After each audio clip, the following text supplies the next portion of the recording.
वाल ही रोगप्रतिकारक शक्ती आणि शुगर कंट्रोल करण्यासाठी खूप बेनिफिटेड आहे हो. त्यासाठीच आपण ही रेसिपी आज बनवणार आहे.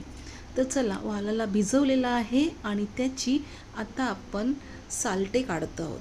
कारण की साल्टे काढल्याशिवाय त्याची चव तर काय वेगळीच लागेल.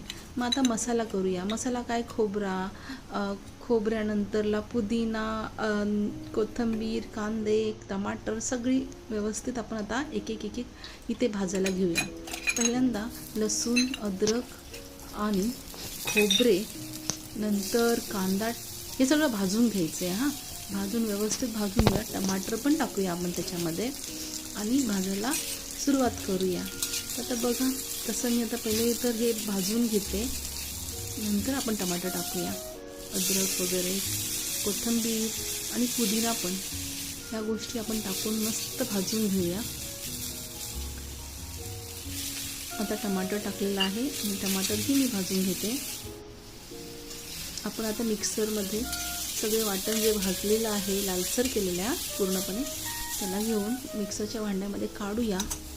आणि नंतर मिक्सरच्या भांड्यातून काढल्यानंतर बारीक करून झालं.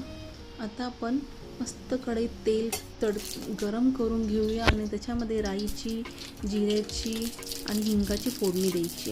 बघा, जिरे 1 चम्मच टाकलेले आहे आणि आता हिंगसुद्धा.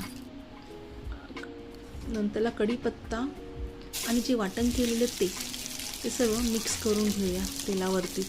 तेलावरती छान फ्राय करून घेतलं आणि तेलात पाणी, म्हणजे तेलच सुटलं तर छानपैकी.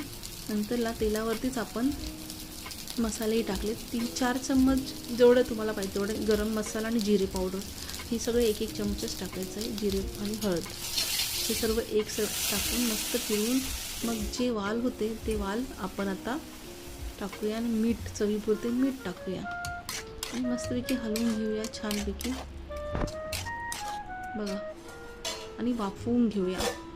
जेवढा वेळ होईल तेवढा वेळ वाफवून घ्यायचा. मग नंतर पाणी टाकून घ्यायचं आणि शिजले की मग बघायचं कसं छानपैकी शिजलेलं आहे. बघा, झाली तयार, रेडी झाली, मस्त लागली.